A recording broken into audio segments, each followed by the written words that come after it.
Selamat pagi semuanya. Di sini saya akan menjelaskan tentang aplikasi Dermapol. Aplikasi untuk deteksi permasalahan yang ada di kulit wajah dengan solusi alami. Oke, sebelum saya mulai, ada baiknya saya menjelaskan tentang tim-tim saya. Di sini ada Muhammad Hoirul Anam sebagai Project Manager, Harvey sebagai Product Owner, saya sendiri sebagai Lead Developer, Rosek sebagai Backend Developer, dan Chandra sebagai Front End, dan Zaki sebagai Quality Assurance atau QA. Nah, tim kita ini bisa dihubungi melalui email tim.sekarpace@gmail.com. Ya. Masalah apa sih yang ingin diselesaikan? Jadi setelah kita melakukan riset, ada banyak orang yang memiliki masalah kulit wajah seperti flek hitam dan jerawat, tapi tidak memiliki pengetahuan bagaimana cara mengatasinya. Dan juga ada beberapa orang yang kesulitan untuk mengakses dokter kulit karena lokasi ataupun biaya. Terus juga di internet pun sangat-sangat jarang ada pengetahuan yang memberikan solusi yang alami untuk user. Kebanyakan mereka menyarankan untuk menggunakan obat-obatan yang berbasis kimia. Oke, siapa saja sih target konsumen Dermapol? Pertama itu ada beauty enthusiast atau remaja dewasa yang mengikuti tren dan ingin tampil menarik. Ada juga konsumen digital, generasi yang terbiasa menggunakan teknologi dan mencari informasi melalui aplikasi mobile. Ada juga orang-orang yang keterbatasan akses, yang mungkin lokasi ataupun biayanya dibilang sulit ya. Ada juga health enthusiast atau orang-orang yang ingin tampil cantik, menarik, tetapi mereka ingin memiliki gaya hidup yang sehat, tidak bergantung pada obat-obatan kimia. Oke, lanjutkan oleh Mas Anam. Oke, di sini saya akan mempresentasikan market sizing dari Dermapal ya, yaitu TAM, SAM, dan SOM. TAM dari Dermapal sendiri sudah kami perkirakan atau kami hitung. Pasar perawatan kulit di Indonesia, kami perkirakan angkanya di angka 10 triliun rupiah. Nah, ini mencakup semua produk dan layanan terkait kulit. Lalu, serviceable available marketnya atau SAM berada di segmen remaja dan dewasa muda yang aktif pada dunia digital di Indonesia yang diperkirakan angkanya sekitar 3 triliun rupiah. Nah, ini mencerminkan potensi pasar yang sudah diakses melalui aplikasi digital seperti Dermapal. Lalu serviceable obtainable marketnya, SOM, pasar dapat kita capai dalam 2 tahun pertama. Kami estimasikan sekitar angka 1 triliun rupiah. Nah, asumsi penetrasi pasar ini sebesar 33% dari SAM tadi. Lalu eh, kompetitor yang sudah kami analisis atau ini kita punya 3 poin. Yang pertama keunggulan kompetitor, kelemahannya, lalu apa sih keunikan Dermapal untuk melawan kompetitor? Keunggulan kompetitor tentunya beberapa aplikasi sudah mapan dan sudah lebih dahulu ya ada yang mengibarkan punya pengguna yang cukup besar. Lalu meskipun demikian, ada pun kelemahan komputer, yaitu beberapa aplikasi fokus pada produk medis atau yang berbahan kimia. Jadi kekurangan dari kompetitor. Nah, keunggulan atau keunikan di Dermapal sendiri fokus pada solusi alami atau non medis yang menggunakan teknologi pembedahan wajah untuk mendeteksi masalah dengan cepat dan akurat. Lalu selanjutnya model bisnis. Model bisnis dari Dermapal sendiri ada kita menawarkan versi gratis dengan fitur dasar, namun kita juga membuat fitur premium yang memberikan opsi fleksibel bagi pengguna. Lalu poin kedua, penjualan produk kecantikan. selain layanan tadi, kami juga akan yang direkomendasikan berdasarkan hasil deteksi masalah kulit di awal. Nah, ini akan menciptakan pendapatan tambahan tentunya. Dan yang poin ketiga, ini yang kami asosiasikan model bisnis yang paling baik adalah iklan. Tentunya iklan kosmetik adalah bagian paling menguntungkan di model bisnis ini. Karena apa? Dermawan menyediakan layanan pemeriksaan secara gratis, lalu menjual produk kecantikan yang dimana banyak merek-merek ternama pastinya akan tertarik dan mengiklankan produk mereka. Lalu lanjut,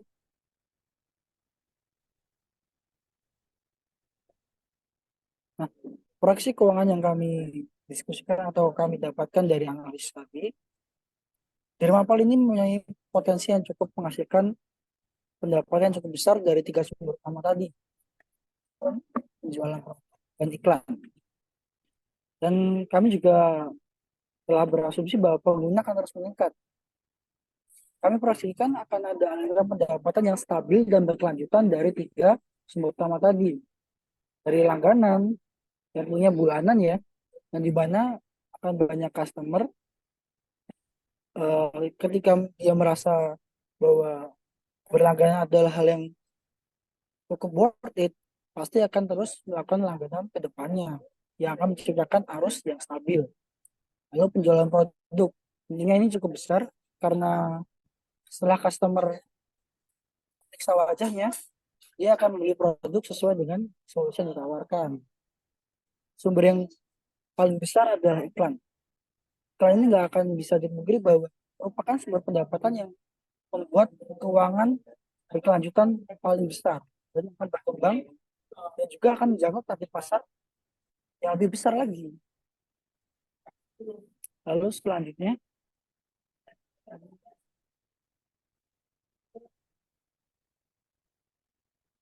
ya, biaya Untuk operasional akan oleh Mas Ari. ya, lanjut untuk biaya operasional. Dalam biaya operasional utamanya ada tiga, yaitu yang pertama biaya pengembangan aplikasi. Itu untuk biaya untuk tim pengembangan, perangkat lunak, dan pengujian. Lalu biaya operasional kedua itu pemasaran untuk biaya promosi seperti kemitraan dengan influencer atau mungkin iklan. Lalu biaya operasional yang ketiga ada operasi untuk hosting dan pemeliharaan aplikasi. Lanjut. Lalu untuk perizinan atau sertifikasi dan standarisasi produk. Untuk memastikan bahwa Dermapal memenuhi standar, maka dibuatlah ini. Yang pertama yaitu sertifikasi keamanan data. Untuk mengamankan data pribadi pengguna ya, dari hasil analisisnya kulitnya. Penggunaan menunjukkan sertifikasi dari lembaga terpercaya seperti ISO, IEC 27001. Lalu yang kedua ada sertifikasi privasi pengguna yang berfungsinya untuk melindungi data pengguna sesuai dengan regulasi privasi seperti GDPR, yaitu General Data Protection Regulation di Eropa atau standar setara di wilayah lain. Lalu yang ketiga ada standarisasi produk untuk memastikan bahwa semua produk dan perawatan yang diberikan aman untuk digunakan oleh penggunanya sesuai dengan standar keamanan kesehatan. Lanjut. Lalu kita masuk ke fitur MVP atau Minimum Viable Product. Yang pertama ada aplikasi pemindaian wajah.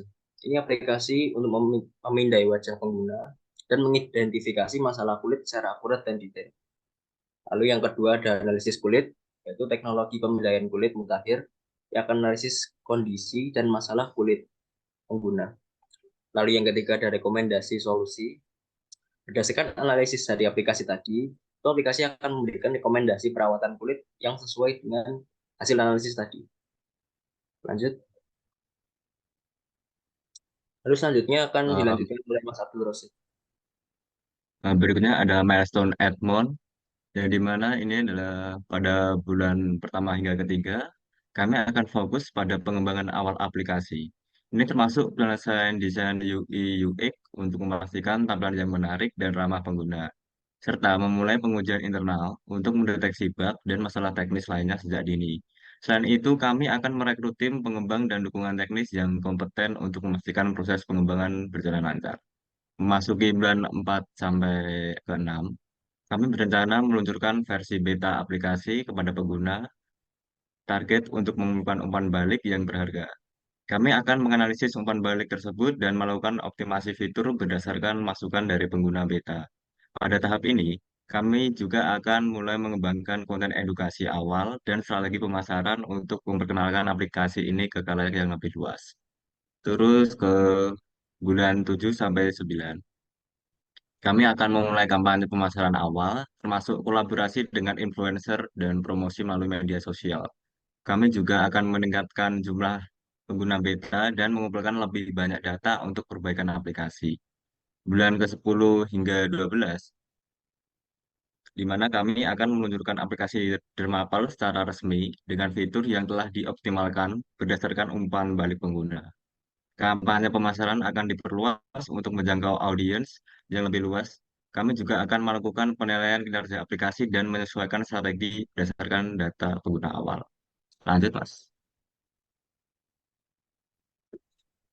Milestone Achievers, yaitu pada tahun pertama, kami menargetkan mencapai 50.000 unduhan aplikasi dengan fokus pada peningkatan pengguna aktif bulanan. Kami akan melakukan ekspansi fitur aplikasi berdasarkan umpan balik pengguna dan tren pasar, serta mulai menjalin kemitraan strategis dengan merek kecantikan lokal untuk mendukung perkembangan aplikasi. Pada tahun kedua, kami menargetkan mencapai 200.000 unduhan aplikasi dengan penetrasi pasar yang lebih luas. Kami juga berencana meluncurkan produk baru yang terkait, seperti perangkat pemedian kulit yang lebih canggih atau lini produk perawatan kulit alami yang kami kembangkan sendiri. Selain itu, kami akan terus mengevaluasi dan menyesuaikan model bisnis untuk memaksimalkan pendapatan dan kepuasan pengguna. Lanjut. Terus ada rencana kegiatan, pengembangan, dan peningkatan produk. Pada tahap pertama, kami akan mengidentifikasi kebutuhan pengguna melalui riset pasar dan studi kasus, serta merancang roadmap pengembangan produk dengan fitur-fitur utama yang diinginkan. Pada tahap kedua, yaitu pengembangan teknologi, yaitu melibatkan pengembangan teknologi pemilihan wajah menggunakan algoritma kecerdasan buatan atau AI untuk mendeteksi masalah kulit, serta integrasi fitur analisis kulit dan rekomendasi perawatan berbasis bahan alami. Pada tahap ketiga, kami akan melakukan pengujian aplikasi secara internal oleh tim pengembang untuk mendeteksi bug dan masalah teknis lainnya, serta mengoptimalkan performa aplikasi berdasarkan hasil pengujian.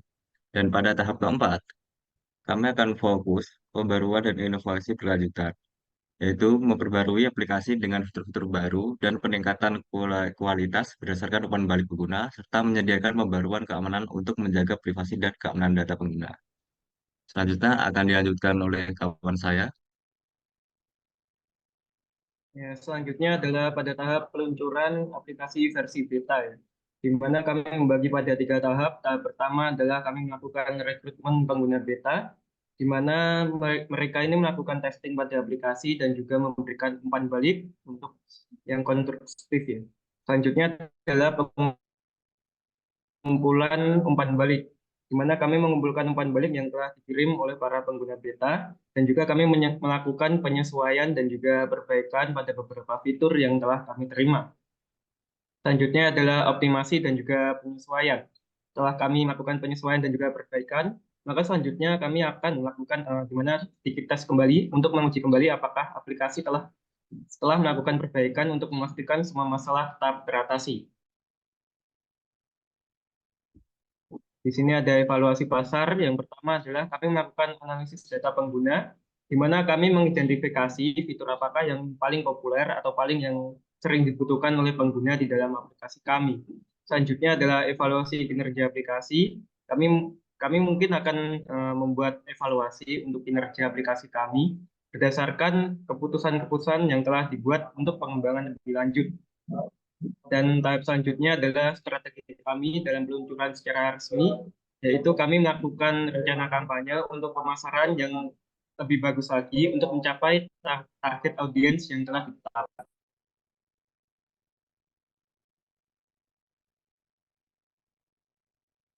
Selanjutnya adalah rencana output kegiatan, yaitu peluncuran aplikasi yang lebih stabil.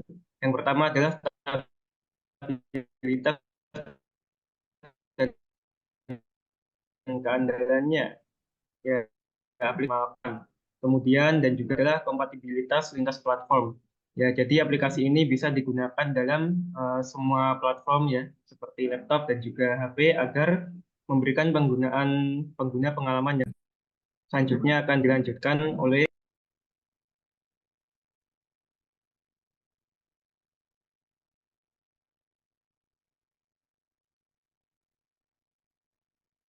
Terdapat dua rencana yang pertama, yakni target peningkatan guna. Yakni menargetkan peningkatan yang signifikan selama 3 bulan pertama setelah peluncuran dan melacak metrik pertumbuhan pengguna seperti unduhan, pendaftaran, dan pengguna aktif bulanan. Yang kedua, yakni kampanye pemasaran yang efektif. Meluncurkan kampanye pemasaran digital yang agresif serta bekerja sama dengan influencer dan menggunakan media sosial untuk memperluas jangkauan kampanye. Selanjutnya, pada bagian rencana output kegiatan, pengakuan brand di pasar, terdapat 3 hal yang akan kami lakukan, yakni pertama, membangun kesadaran brand dan pengakuan brand dengan menyediakan konten edukatif dan informatif tentang manfaat menggunakan bahan alami dalam perawatan kulit. Yang kedua, yakni membangun reputasi sebagai aplikasi perawatan kulit yang andal dan inovatif untuk mendapatkan testimoni dan ulasan positif. Yang ketiga, membangun komunitas pengguna yang aktif untuk mendorong keterlibatan dan interaksi pengguna untuk membangun loyalitas terhadap brand. Selanjutnya, pada bagian BMC, Business Model Canvas, pada bagian Key Partners, kita akan menggandeng dermatologist, skincare expert, data provider, dan teknologi provider. Pada bagian Key Activities, kami akan melakukan research and development platform maintenance user support. Pada bagian Key Resource, kami akan menggunakan AI machine, learning algoritma data, infrastructure service, dan brand reputation. Pada bagian cost structure, kami menggunakan research teknologi infrastructure marketing. Selanjutnya customer relationship, kami menggunakan self-service customer support. Pada bagian channels, terdapat mobile apps, social media partnership. Pada bagian revenue stream, terdapat subscription, product affiliated. Pada bagian customer segment, terdapat individual skincare enthusiast. Selanjutnya pada value propositions, terdapat accurate disease detection, personalized recommendation. Kesimpulan, aplikasi ini menawarkan solusi praktis untuk mendeteksi dan mengatasi masalah kulit wajah dengan fitur canggih yang dapat mendeteksi berbagai masalah kulit dan dilengkapi rekomendasi perawatan dari para ahli. Aplikasi ini berpotensi memberikan pengalaman yang memuaskan bagi pengguna mencari panduan dalam memilih produk perawatan kulit yang tepat. Oke, sekian dari tim kami. Mohon maaf jika ada kesalahan kata atau kalimat. Saya perwakilan dari Biskar Pace mengundurkan diri. Terima kasih.